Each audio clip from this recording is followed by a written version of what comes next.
Okay, we'll go ahead and get started. And just want to welcome everybody to Credentials Matter, Phase 2 briefing. Thank you for joining us right after lunch. And I want to give a big thanks also to our sponsors for EdPalooza.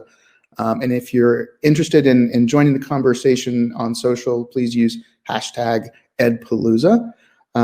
So I am Quentin Suffren. I'm a senior advisor with ExcelinEd, and I'm joined today by Matt Sigelman, who's CEO of Burning Glass Technologies. Matt, welcome, and please share with folks kind of a little bit about you and your work. Quentin, it's so great to be with you as always, and excited for the chance to talk a little bit today about some of what we found in our research.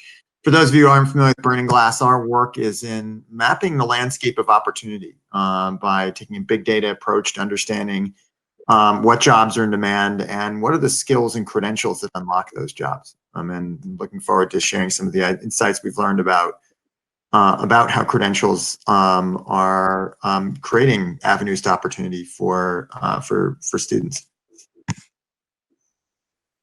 Great, thank you. And I'll preface our discussion today with a couple of just pieces of context. One is we're going to walk through a couple of analyses. One is obviously the kind of Credentials Matter research that we began a couple years ago with Burning Glass, and talking through kind of what we found over the course of those 2 years and what are the implications for states, and particularly for states who are really seeking to leverage career and technical education as an engine for economic growth and economic mobility for learners. And then the second analysis is one that we pivoted really back in the spring when so much had changed.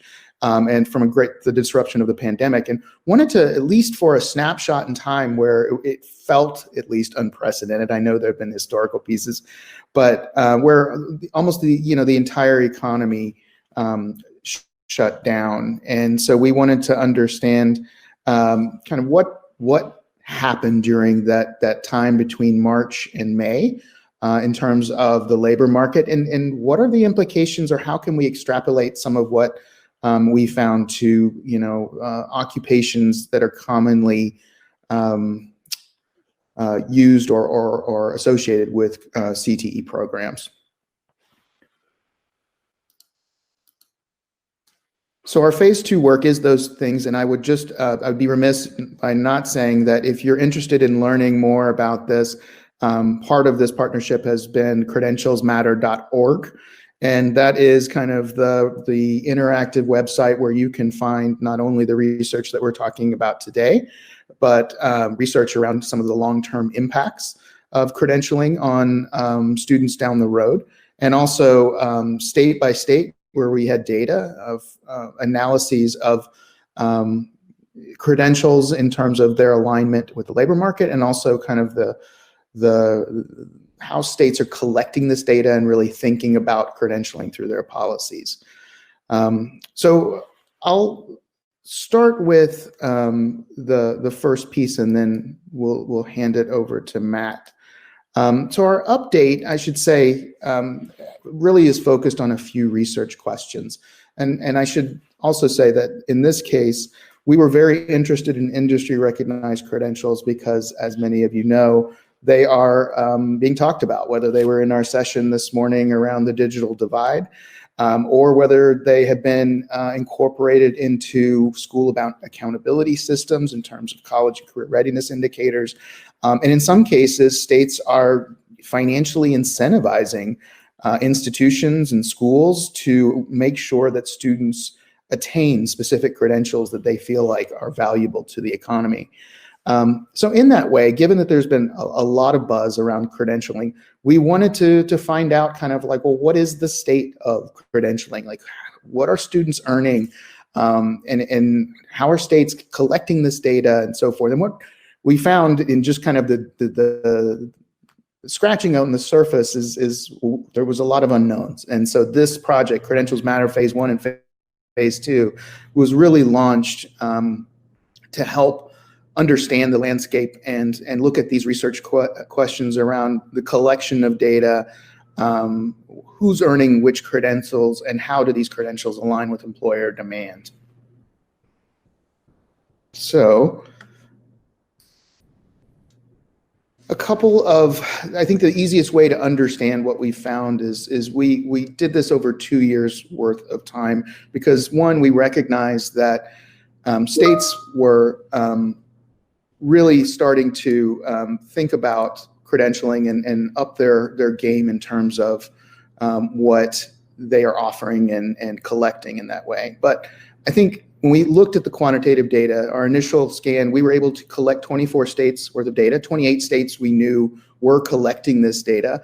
And in year two, that grew 33 states, and we were able to submit or get data from 30 of those states.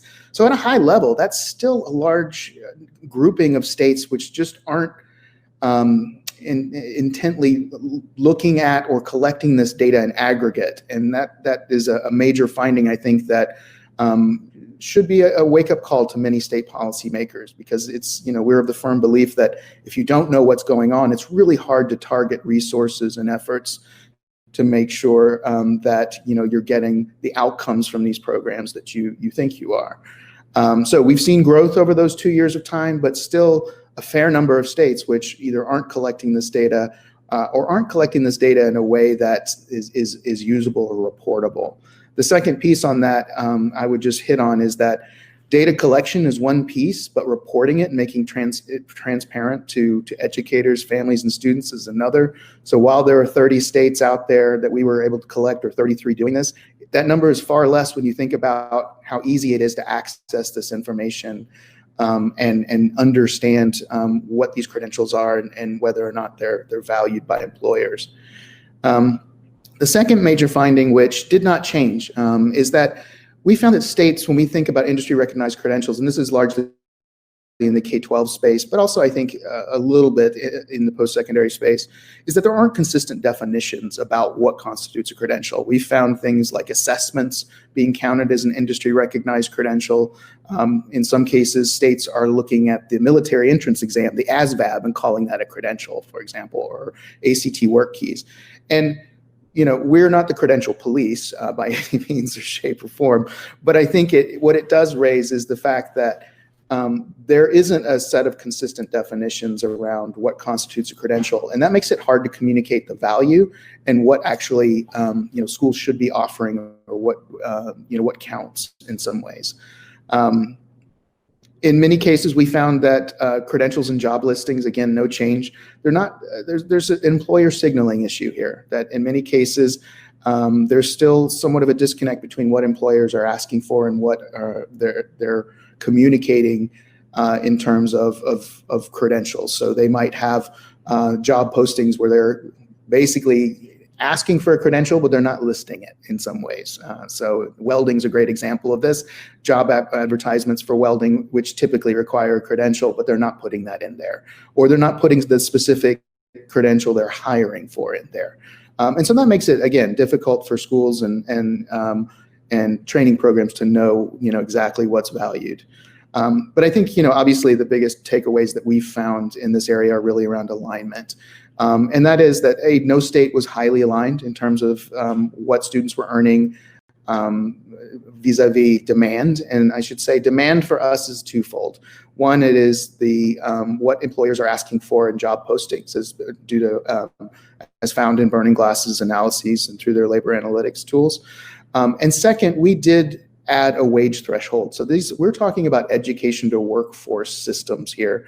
So they are not just jobs programs. And so, we did not include in demand those credentials that were associated with occupations that pay less than $15 an hour. Now, $15 an hour in some places is not a lot of money. $15 in some rural areas is more money. But bottom line, we wanted to have some sort of threshold in place to at least say, you should hopefully be focusing on occupations that are mid-high wage, or at least lead to those opportunities down the road.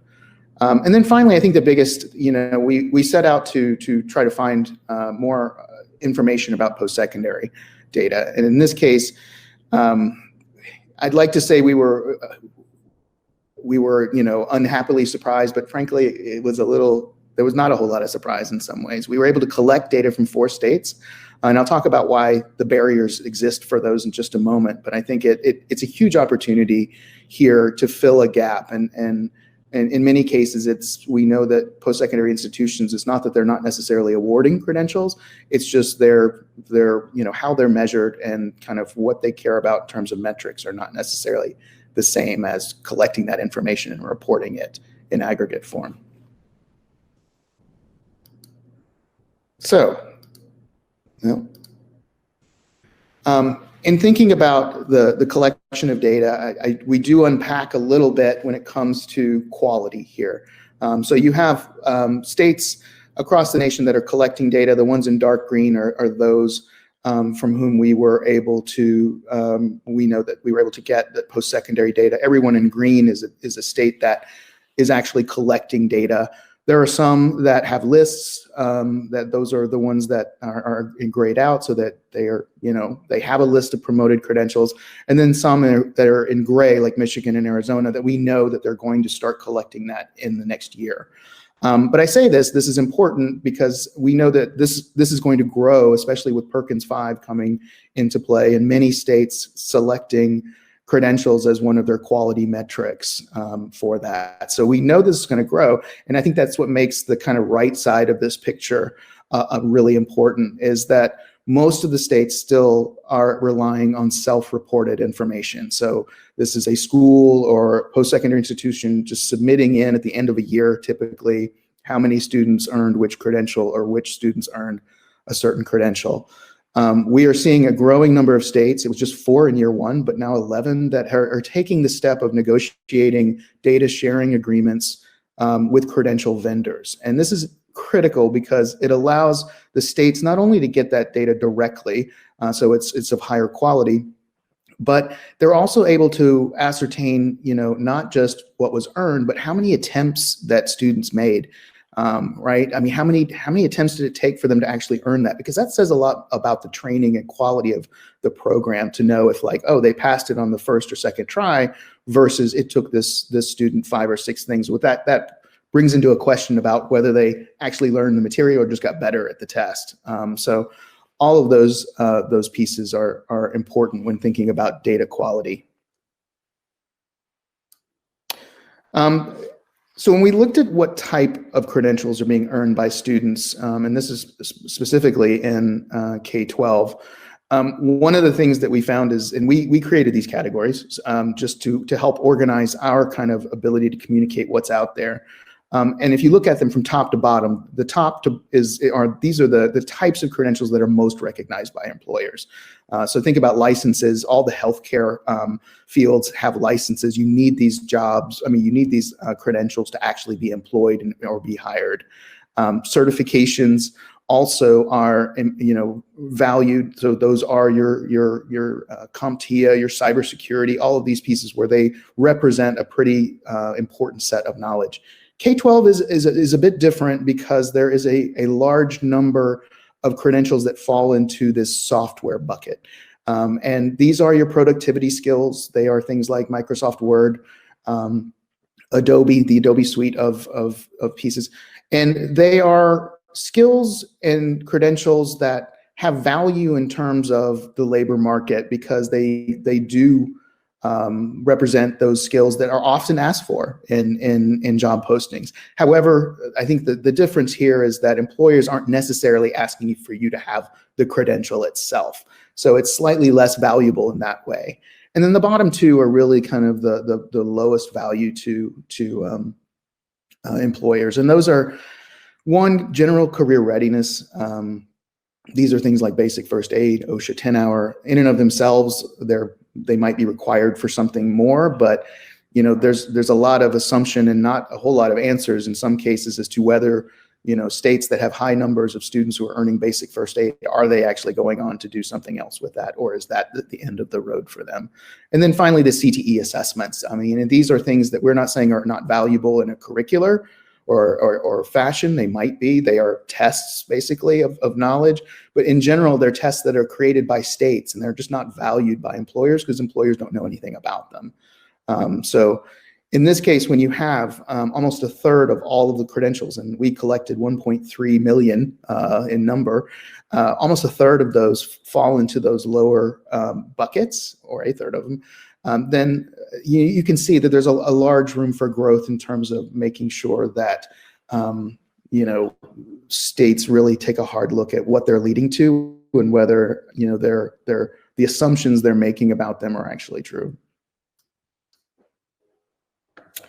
And then finally, I think of the 18%, this number, the first year we did it was 19, it's 18%. I think this is the one that kind of keeps, we keep coming back to as being a critical kind of conversation starter. And that is, this is not about chasing one credential over another, but when you have such low numbers in states of the credentials that are being asked for by employers, the question is, what are these credentials? Are they the right credentials? Are they aligned with what employers are asking for? And there's just a huge opportunity for states to bring folks together across the table, business and industry, educators, post-secondary institutions, community members, and so forth, to really dig into this question of alignment, because there's a long way to go. And I think, given where we are in the pandemic and that so many people are going to be placing a lot of eggs in the basket of CTE at the education level to help ramp up their economies and put people to work. And in some cases at the post-secondary level, the CTE put people back to work. That this is something that is critical to look at. In terms of why we found such low alignment, I know this might be a little hard to read, but I'll just summarize. Oversupply is the main story here. And what we mean by that is that students are earning credentials that just either aren't valued by employers or aren't meeting that wage threshold of $15 an hour when we associate them with an occupation. So if you look across all of the 1.3 million, 6 of the top 10 out there that are being earned are very oversupplied, right? So you can see that there's just a big disconnect, and only 3 of the top credentials that K-12 students are earning among the top 10 are demanded by employers. So it is this question of students are earning a lot of credentials, period, but they're earning credentials that really don't seem to be valued by employers, or employers aren't signaling in the correct way that these are valuable to them. At the post-secondary level, I'll touch on this briefly and just say that, for states being able to provide us data is well, it's not a lot. And, we did want to dig into why this is. And I think it's, this is where you see, I think, what people talk about, the disconnect between K-12 and post-secondary, but it's not the fault of one system or the other. It's just, what are systems valuing in terms of how they're funded, how they kind of define success in some ways. And there are 3 big challenges that we found. One is some states collect partial data, so they might know, or it's around courses, right? So they might know that a student, completed a course in cybersecurity, but they're not logging whether or not they went to get that credential, right? They assume it might, but we don't know that for sure. Again, they're collecting partial data so they might know how many credentials were earned in a criminal justice program, but they don't know which ones and how those are disaggregated across students. And then I think the last piece, and when we looked at the 4 states that were able to provide us this, they just had such, either in Florida, for example, their Department of Ed is overseeing both the post-secondary and K-12 systems. So there's this one centralized repository. In Colorado, the community college system in Colorado runs CTE for both K-12 and the community colleges. So there are silos that exist, they're independent institutions, but I think there's a huge opportunity for policymakers to appoint what is the one single entity that you want to be able to collect this information and report back. Because right now in many states, there is not that one identified entity to do these things. One thing on the plus side, I think that is worth noting is that we didn't extrapolate a lot or too much from 4 states worth of data, but we can say that of the data we collected at the post-secondary side, it was largely more aligned to what employers are asking for. And so you can see that the majority of the credentials that are being earned are licenses or certifications, so things that are typically directly tied to entrance into the workplace, as opposed to the general career readiness. And in many cases, those top credentials earned are more aligned with occupations that command a living wage. And that is honestly to be expected when you look at a post-secondary program. But I think we will be the first to say, we'd love to collect and understand more data so that we can understand kind of where are these programs. The other thing it's not on the slide, but I will say, and is a question for us, is that in some cases of the data we were collecting, there were just very few credentials being earned and reported in post-secondary. And so it raises a question not of quality or alignment, but how much do post-secondary institutions value industry certifications as part of their programs versus valuing an associate's degree? And I think these are all questions that obviously we're curious about, but if I were a policymaker, I'd want to make sure and have answered, because if we're always focusing on just the degree type and missing out on some of these credentials that are tied to employment, it just feels like that's an easy kind of way to direct a conversation and make sure that your programs are targeted at the levels and economic priorities that you've identified. So we do come out with a set of policy recommendations. If you go on credentialsmatter.org, we have those. You can go to the state side, the state reports, and they're more personalized for each state. But I mean, they really start with the basics. One is just an overarching kind of recommendation that systems have to communicate across sectors and audiences, and that there's a value proposition anytime you're offering a credential, and there's a value proposition that families and learners have to weigh themselves in understanding the value of their time, and even in some cases the value of the cost that they're going to take on in earning it. Obviously, having clear set definitions for what is a credential of value, collecting that data and making sure that it's the strongest it can be, and you're getting not just the binary passed or failed, but how many times did it take for a learner to actually successfully get that credential. The reporting aspect, I can't emphasize enough, because as I mentioned, the states who are gracious enough to provide their data, in some cases they did put this out on a website, but sometimes it's buried, or in some cases they're using it for programmatic evaluation, but it's not public. So from a standpoint of a family or learner, or even schools, it's hard to know. And then I think, all of this is tied to making sure that these credentials are aligned with high quality, high value pathways.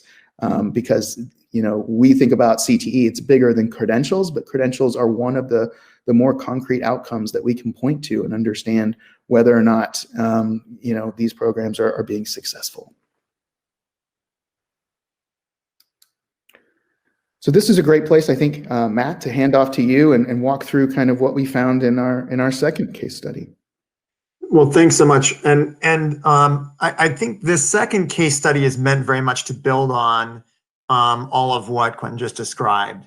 And that's this, that, we know that as is, we're in a landscape where we've been challenged to have good alignment, excuse me, between the credentials that are being earned in schools and colleges and the credentials that are actually in demand by employers.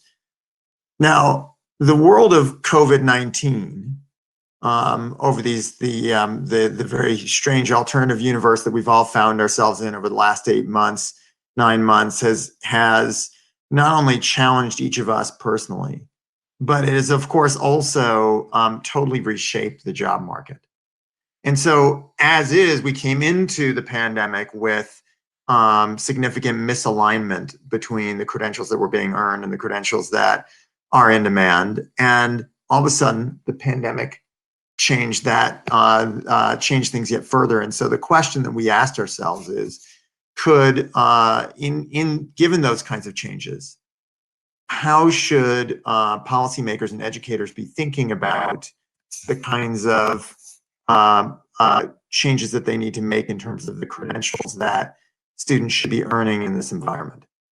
So overall, so we undertook that analysis in 2 ways. One, figuring out, okay, let's understand what are the things that are changing in the course of the pandemic. And we we undertook this analysis in late spring and summer, and so we can talk a little bit later about how things have changed since then, though I think a lot of these themes have remained consistent. And then we said, once we've understood those changes that are happening, then we can say, okay, what does that mean in terms of the kind of the way in which the landscape of credentials is also likely to change.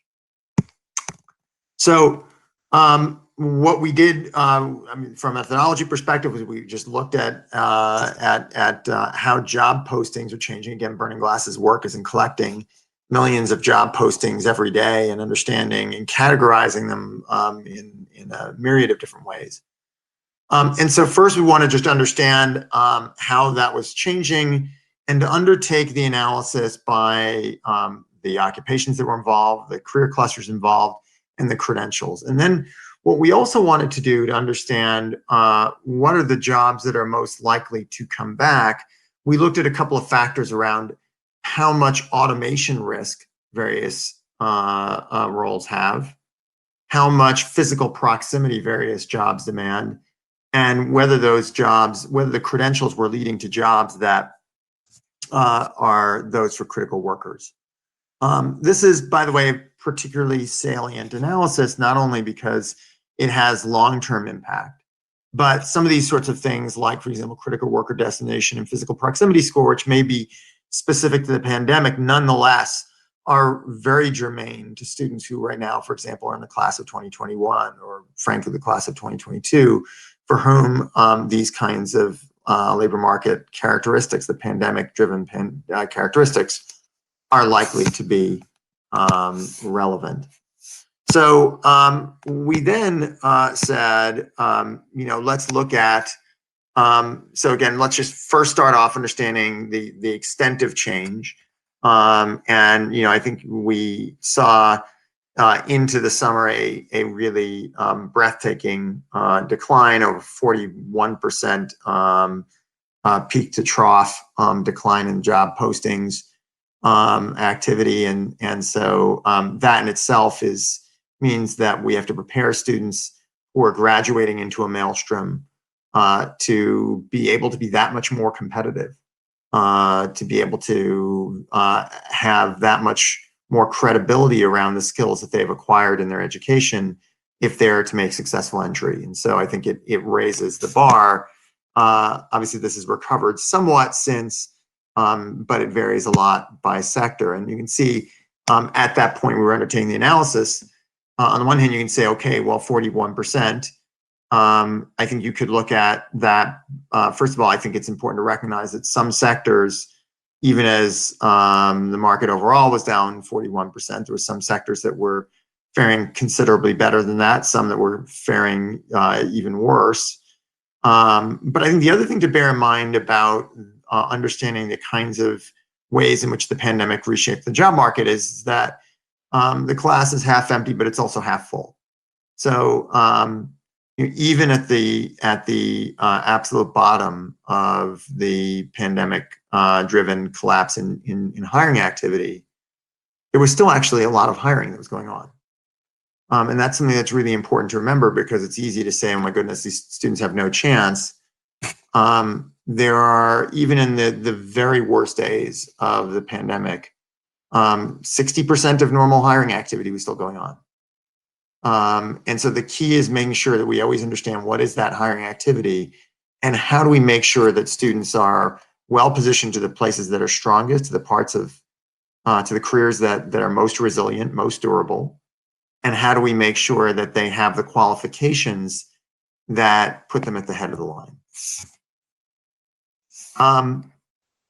So what we then started to look at, once we understood how the overall contours of the landscape, and to try to understand the new physics of this reshaped jobs landscape, we then said, okay, well, as we look ahead to understanding what sort of credentials students can earn that will give them the greatest currency, relevance, and competitiveness for careers as they graduate, we wanted to look at a couple of factors. So first of all, understand what percentage of workers in each sector would be considered to be critical workers, and therefore, again, to have sort of the most resilience. You can see that ranges from 37% in some sectors up to 100% in others. And so bearing that in mind is certainly relevant. We want to understand as well how much physical proximity there is involved in various kinds of work, particularly as you sort of think about, and again, right now, I think we're all focused on the world of the pandemic and what it's meant for students who are going to be graduating in the spring or next spring. But this in some ways is relevant beyond the pandemic as well, because it speaks to a world that will be increasingly characterized by remote work. What are and that I think particularly as we sort of think about how we make sure that students in rural communities and others who have often lacked access to opportunity, thinking about what are the kinds of jobs that require physical proximity. One of the ones that don't is also a good proxy for what are the ones that are open to students at a national level, even without necessarily having to uproot themselves from their home communities. And then finally, we also looked at this question of automation risk. Again, what we've seen, this is relevant in the pandemic, but it's really relevant well beyond the pandemic. One of the things that we know has been happening from our analysis is that the pandemic has essentially accelerated a number of future of work trends. And one of those that's been most pronounced is a trend toward automation. And when you think about it, it makes sense. When we know from past recessions that when employers let people go, they are pretty reluctant about hiring people back. And when they do, and so they start to think about, okay, well, instead of hiring back, can I use automation? So we've already seen actually just over the past 9 months of the pandemic, a significant acceleration of a trend that we were already very worried about, of jobs being replaced by machines. And so that makes it more and more incumbent upon us as educators and policymakers to really think ahead to what are the kinds of careers that are going to have continued resilience in this brave new world that that's going to characterize the recovery and well beyond the recovery. What are the kinds of jobs, what are the kind of careers, what are the kinds of skills that are irreplaceable by machines, that depend on human judgment? And so we used a set of metrics for being able to understand the actual activities of various jobs and how automatable they are. And that I think also gives a very interesting set of contours about what kinds of careers make sense to align to a CTE system. How do we want to prepare students for jobs that are likely to have resilience?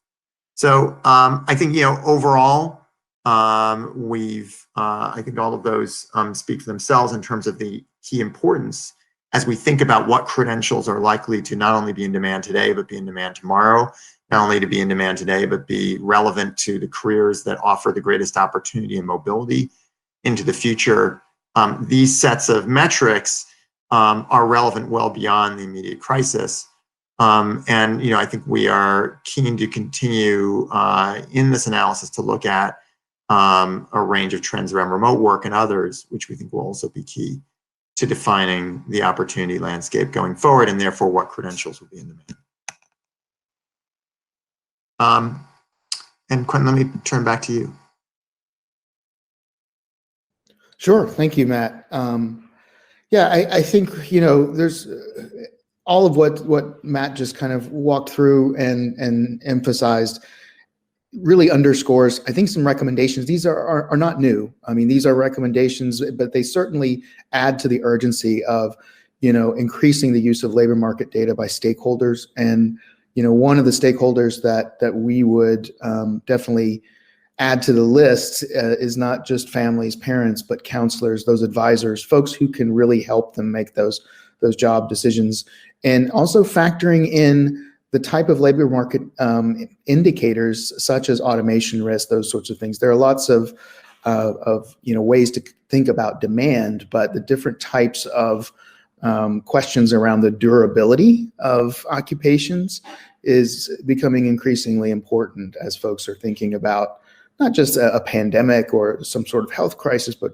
down the line through automation, through other ways, like how long a runway do I have in this occupational sector before there might be disruption. So that's one, two, and then I think the empowering students and parents to use this information is critical. I mean, these are, credentials are kind of wonky in some ways, right? When you get down to it, and that's fine for us, but how do you unpack that for parents and families to really understand kind of like, okay, this is important because it creates, or it provides me with these levels of competencies and skills, and that's what I'm going to need to be successful in a certain occupation. And that's what employers are asking for. So again, I mean, I think we see this as more of an underscoring of the types of ways that we could recommend for CTE to improve, and also for policymakers and practitioners to really think about the credential offerings that are out there. I do want to turn to some Q&A, but we have one question in the chat that I didn't want to wait on, and it's because it deals with the post-secondary credential alignment. And it says the alignment to post-secondary credentials to employer demand, is that just for the 4 states that we had? You're exploring this issue in Pennsylvania, and you'd be interested in how we determine this. So at the high end, we reached out to every single state. So let's just say that right away. When we were able to gather this information from 4, and that was because they were able to provide us data that was aggregated across institutions. And I think that's the challenge. So it's one of 2 challenges. One is they could provide, and this is not student level data, by the way, this is just aggregated data of how many credentials were earned and what credentials were there. So that was number 1. And obviously underlying that is the ability for them to collect that data in and of itself rather than just course data. So that was the first kind of big piece that had to be in place. And then that's where we really went to work with Burning Glass in terms of like categorizing this information, where possible, aligning the credentials to an occupation, which is actually a lot easier in post-secondary because you don't have as much of the kind of general career readiness that it might be good for a lot of different things, but you can't really align it to an occupation. And then it's really the labor market analysis and job postings data that Burning Glass brings to the table that was able to kind of say, okay, well, we have these categorizations, we've aligned them with certain occupations. Now, how does that map to job postings? And by the way, I am oversimplifying this in a big way. So Matt, please feel free to jump in if there's something else. But I think at a high level, those are kind of the big pieces. All right, well, I do want to kind of pivot to some Q&A. And if you do have other questions, please put them in the chat or comments, anything. We'd love to hear from you.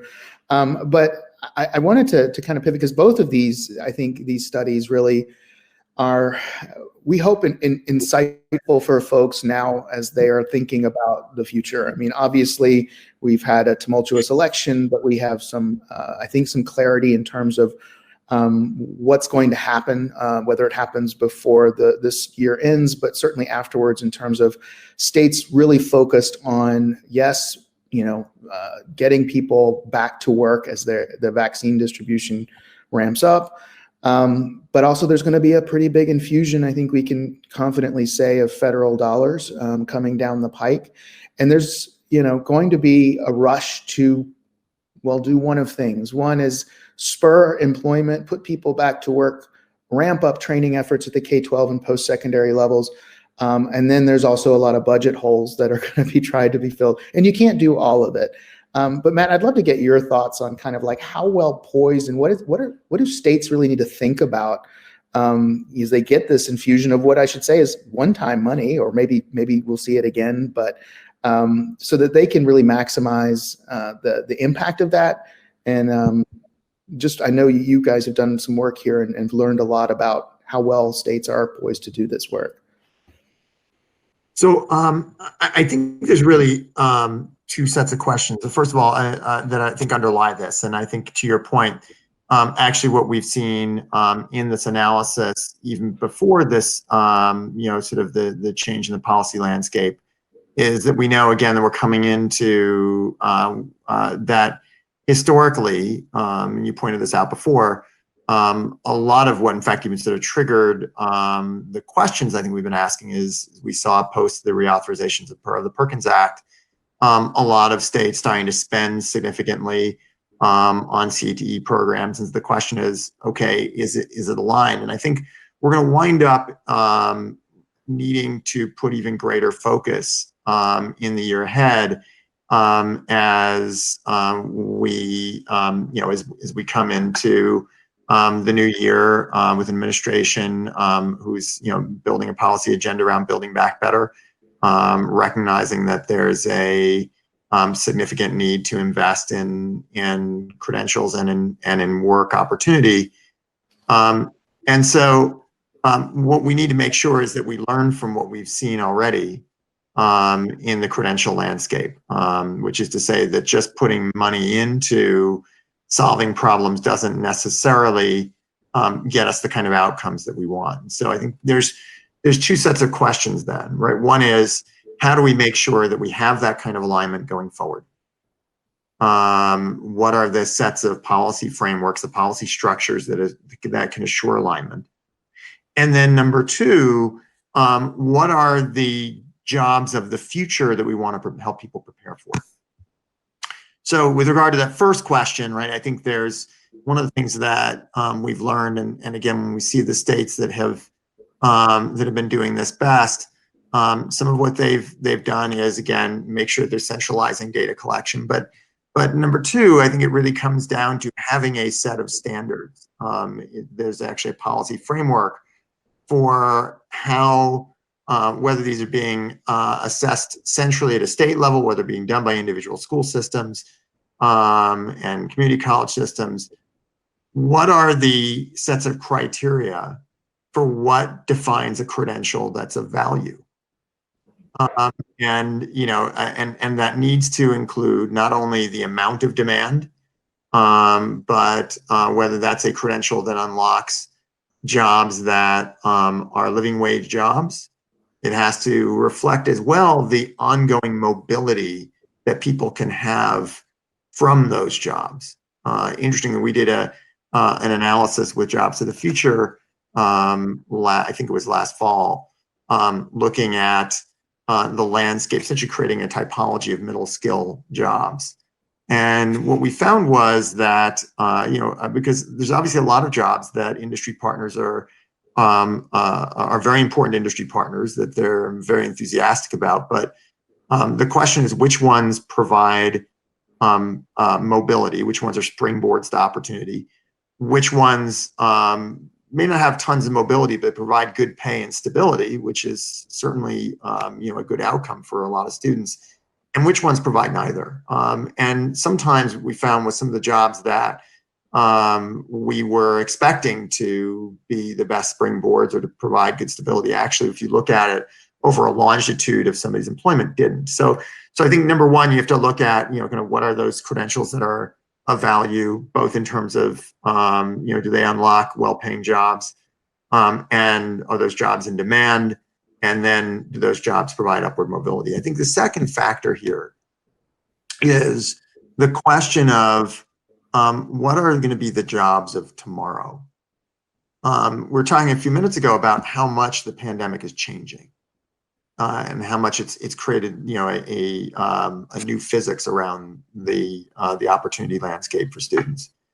And I think it's important to look ahead to what are the sets of jobs and skills that we think are going to drive recovery, and how do we make sure that as we think about what additional federal spending and additional state level spending that's going to go into preparing into credentials and helping students launch into the job market, helping people who maybe already be working acquire credentials that will allow them to get back in or to move forward. One of the things we have to think about is not just what's in demand today, but what are going to be those key secular trends that are going to carry us forward. We've been tracking 4 of them, and in fact, we have a report coming out next week, which be glad to share with anyone who emails me, but which is trying to define those trends. So for example, and those four kind of trends that we've been tracking are: one, what we call the readiness economy, a second, which we call the remote economy, a third, which we call the logistics economy, and the fourth, which we call the automated economy. And just to sort of give you a quick illustration of this, of kind of how these play out, I think about this idea of a readiness economy. What is that? Well, Thomas Friedman at the New York Times likes to say that COVID-19 wasn't a black swan event, the kind of event that you can't predict. It was actually a black elephant event. It was the elephant that was in the room that nobody was paying attention to. Guess what? We're all paying attention now.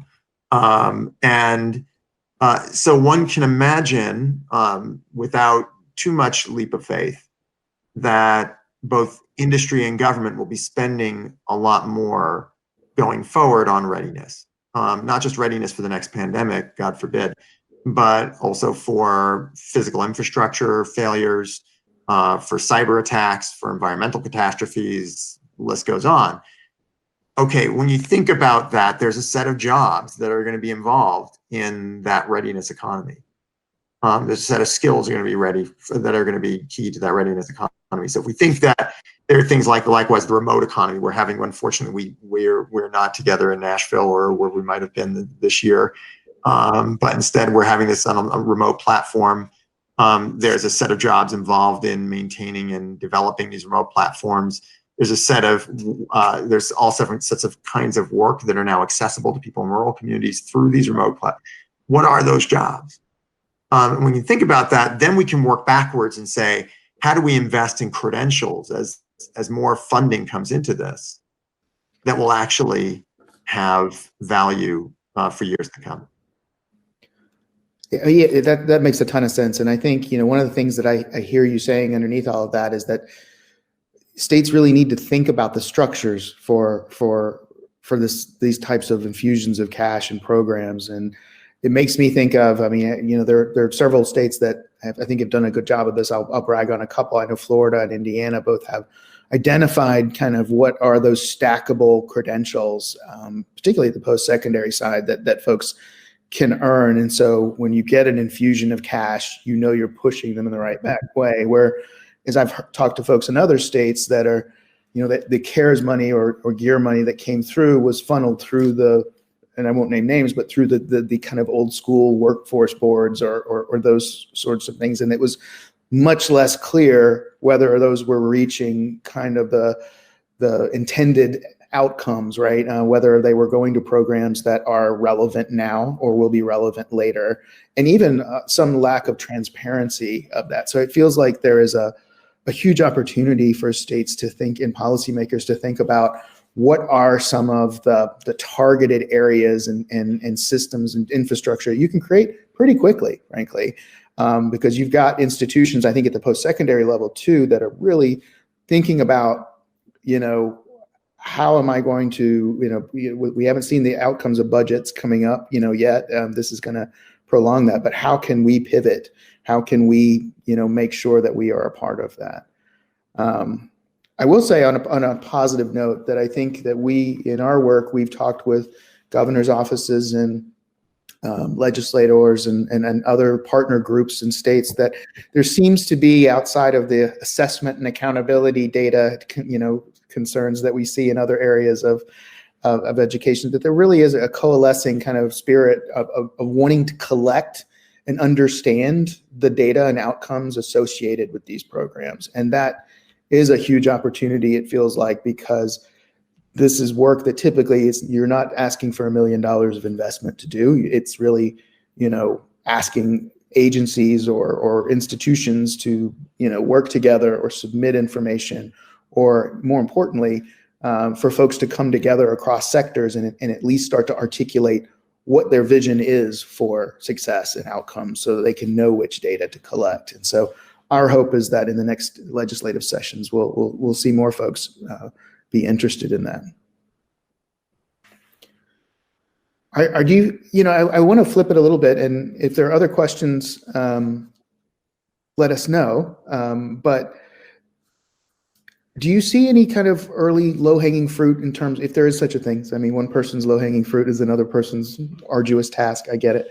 But do you see any silver linings in terms of kind of how COVID-19 and the pandemic and is positively affecting kind of either institutions or opportunities for credentialing? So I think there's a couple of silver linings here. It's a pretty dark cloud, as one of the darkest, obviously, we've all seen. But nonetheless, a couple of silver linings. One of those is an increasing focus on skills-based hiring. And the second is a reshaped map coming out of the pandemic that's, I think, placing more resilience around careers that have tended to be more credentialed. And then I'd say a third is, which is that sort of ties to the first, but not quite the same, is, and this is going to sound strange, I'll explain in a minute, but a growing skills gap. And skills gaps in the same way that one person's low-hanging fruit is an arduous journey for some. A skills gap is pain for employers, but it can be significant opportunities for students as they embark upon their careers if they have the right skills. So let me sort of speak to each of those and why I think those are significant silver linings. Look, in terms of, maybe I'll actually reverse numbers 1 and 3. I'll talk first about that skills gap. I've got everyone's interest piqued. But I think, look, the reality is that the strange reality of this pandemic is that it's actually exacerbating the skills gap. We were having this conversation last year.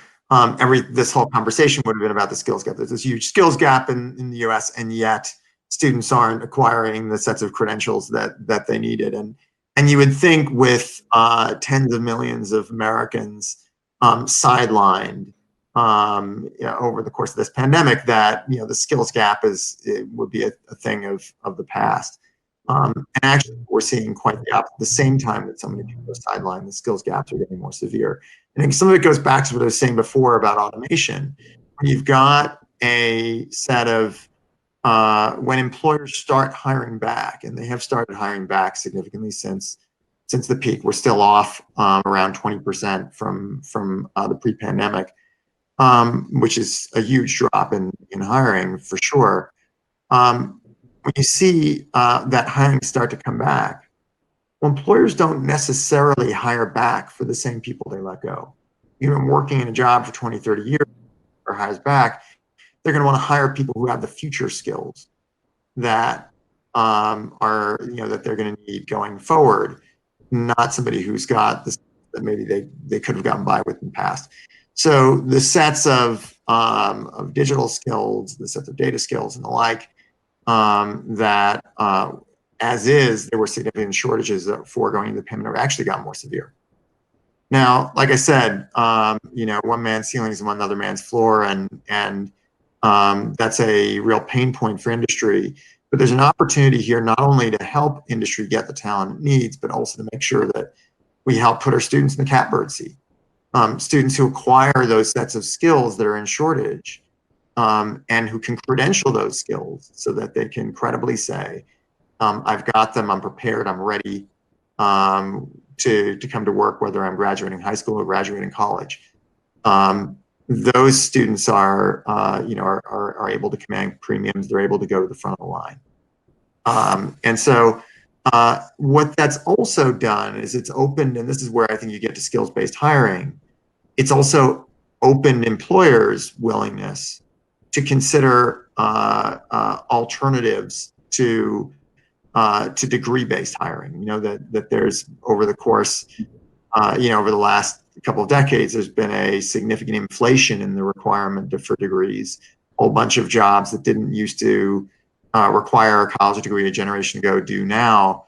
And what we've seen actually is when there are significant shortages of talent, employers are a lot more willing to look at alternative paths, to look at credentials as opposed to degrees, to look at skills as opposed to degrees. And so as we think about America's CTE system and how it can foster opportunity, I think that's another way in which the pandemic is likely to change things. And then, finally, one of the things which I think is also a significant opportunity that comes from, that's I think a silver lining here as well, is that this is, the pandemic is we talked a little about this before, is opening up opportunity for those in rural communities and others who haven't had this, who haven't had opportunity. And I'd also say that you said this perfectly a minute ago, Quentin, that it's bringing new focus on data and how we can, when times are tough, we all need to work harder to make sure that students can launch effectively. And I think that focus on data is critical to having greater alignment. Great, thank you. Well, I know we're coming up on time, but I did want to kind of just note that there is a huge opportunity here, and I think that we certainly see our research here as being hopefully the start of a conversation in states. And I know I've got my list for policymakers that I'd love to see happen, and they really do kind of fall under that data and the opportunity to really rethink some of their CTE programs and industry credentials. I do want to pull out on that. So in your mind, I know in the last recession, they said 99% of the jobs went to someone with a post-secondary credential. And I think there's a couple of things there that I would just note is that, post-secondary institutions have a huge opportunity to really think about what that means. Is that a degree? Is that an industry recognized credential? And I'm not sure that that's been settled yet in some ways. So we'd love to see those stackable credentials, those pieces that are really there kind of grow so that folks can see that articulated pathway, but also understand that that pathway could have on and off ramps that do go to credentialing of all types, right? And the second piece is this issue of alignment and wage thresholds and so forth, I think are critically important. And there's a number of states that have engaged in kind of a credentials of value process around this. And I say that because, something that we see a lot is that there's going to be a rush to make sure that CTE ends in employment. And that is important, but I think employment in which jobs and in which occupations, and are you setting those up for success down the road. And we always try to stress that, CTE is an education to workforce program. It's not your Department of Labor. It's not your a jobs program like any other. So I'm not meaning to go on and preach or anything there, but I just wanted to leave with a couple of notes of things that are kind of in the back of my mind. And I'm just curious, Matt, before we close, are there any things on your mind that you hope to see or that you're concerned about in the coming months? So you can take it either way or both ways if positive and negative. Build on the point that you made before about the either or. I think, we tend to, there's been for too long a view that CTE is some kind of sidetrack for students who can't cut it. And I think what we see is both for jobs that require a college degree, those that don't, there are sets of skills which make people more valuable, which help people launch more effectively, which position people for higher mobility jobs. And so whether we're talking about college students, whether we're talking about four-year college students, two-year college students, high school students who aren't directly going to college, helping people acquire the right sets of skills to prepare for occupations that are high value to the community, that are high value to students, that are high mobility, I think is a huge obligation. And again, likewise in the either or, the notion of a degree and a credential don't need to be, it doesn't need to be an either or either, from the sense of exactly as you said, can we actually see credentials that help people progress toward a degree step by step. I think that's so important to expanding the universe of people who are able to get a meaningful post-secondary credential, who are able to assess which ones make the best sense for them. There's a wonderful study from Opportunity America a few weeks ago looking at advanced manufacturing programs in Kentucky, where students 5 years out are making $99,000 a year, almost double what other community college students are making. How do we make sure that we are not separating a workforce training system and an academic degree training system, but actually bringing those together so that people can continue to make pivots over the course of their lives as the skill landscape and the opportunity landscape changes?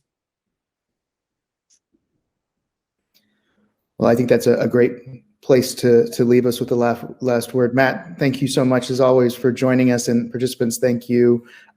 This and other information is available on credentialsmatter.org or at ExcelinEd or Burning Glass. So please don't hesitate to reach out to us.